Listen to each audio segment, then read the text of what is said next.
So this is their newest carrier, the latest and greatest. It's out on sea trials, whatever that means for the Chinese. Did it sink? No. Hopefully it's not steaming around any icebergs. That could be bad. But it looks like it's an actual boat. Looks like it's floating. And it looks like I know Wombat and I were debating whether it had an angled deck or not. And it actually does. So yeah, man, she's at sea. I think it's a couple year process before they give it the old stamp of okay. And then the Chinese will have a small fleet of carriers for their power projection. This one is conventional though. It's big. It's 80,000 tons. So it's, I guess you'd call it a super carrier, but you could probably pause it, Doug. But you know, it's conventionally powered, not nuke. So I mean, I've never not been on a nuke carrier, but all the older guys than me used to tell me like it's a major, it's much better to have nuke power because you don't have things like you don't run out of hot water, you know, like electricity, because you know, Right. when you're burning something to try to get that, it's a tall order, and plus, you know, making the wind over the deck. So it'll be interesting to see. I think this thing has electronic cats too, so maybe it can, you know, maybe wind is not as much of an issue. You're muted, mover. Oh no. See, it only took Nice. one. Electronic or electromagnetic. Sorry. Oh, okay. It's like a rail gun. Yeah. It doesn't have a ramp. That's what impressed me the most. Yeah, this is their first one. Their other, I think, two have ramps. So, you know, this one here, man, has real catapults, so they can, you know, load them up with a ton of stuff, launch them.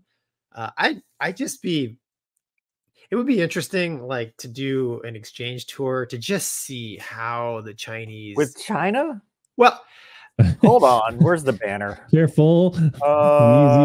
This one and probably this one.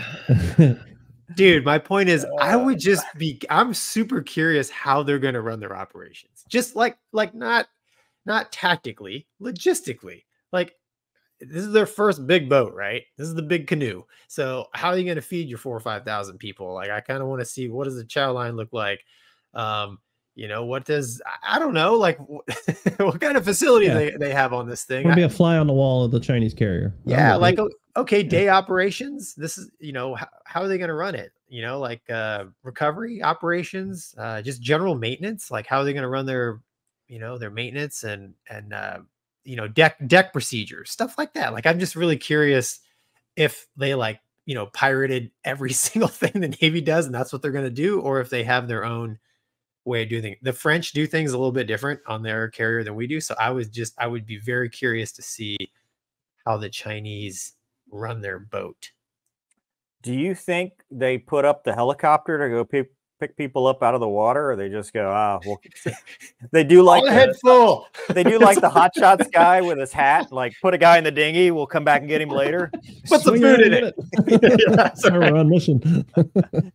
Let's just keep going. Well, exactly. So, like, do they have man overboard drills? Do they have general quarters every single morning for no reason? I'm sure there's a reason, but you know what I'm saying? Like, you know, I don't know. I think it would be interesting just to see logistically how they operate a very, very large ship like that. Because I think the logistics piece is pretty significant, because if you don't have that nailed down, resupplying it, a smooth operation, you're going to have a lot of problems. Well, somebody in the comments mentioned that they only have 4 resupply ships total. That could be a problem. Yeah, has 4 or so replenishment ships, conventionally powered. So I mean, how much force projection can you do? I mean, this is like a Taiwan Strait thing, you know, South China Sea kind of thing. This is not, they're not coming. It's not global force projection. Although, localized. You know, China has been, you know, with my nerd academics I've been doing today, China has been increasing their presence in, like, the Middle East with the power vacuum that has been created, and they've been doing drills in the Gulf with other countries. So I mean, maybe that's the next step. You see a carrier because they're doing anti-pirating, anti-pirate ops because they're trying to protect their stuff, and then ending up they want a foothold in the Middle East because of oil and natural gas, because that's where they get a lot of that stuff. And they've been working Africa for quite some time as well. Right. And the whole thing that just happened in Niger, which is in the news, where, the U.S. forces have been said, get out. And now U.S. forces are sitting there with the Russian forces. And so we're kind of losing a lot of our force projection while China is trying to expand theirs. And I mean, dude, I don't think they're trying. They're doing. Well, my point is, we do laugh, but they are a threat. And this is not something you want to take lightly. I would never underestimate our enemy, because they are not our friends. They are our enemies. Don't mistake the fact that they are looking to expand their influence around the world and reduce ours, ours being U.S. and allied forces. Yeah, I think you guys are right. I mean, but you have to start somewhere. And they, like Casmo said, they started with the ski ramps first.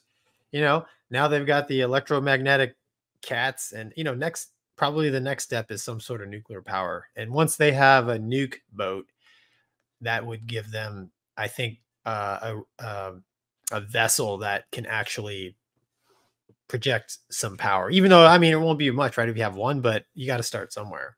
Yeah. I mean, I don't know. Yeah. We have like what, 18 carriers? Do we have? I don't know, man.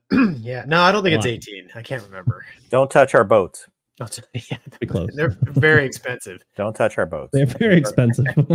That's why they can't afford the nice straps in the F-18. So. Correct.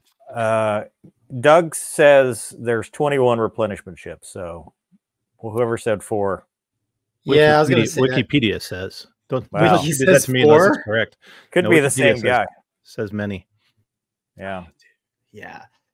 I mean, you can use the same replenishment ship to replenish your carrier. I mean, granted, the carrier has to stop for a while and hang out in an area, but it can be done. Yeah.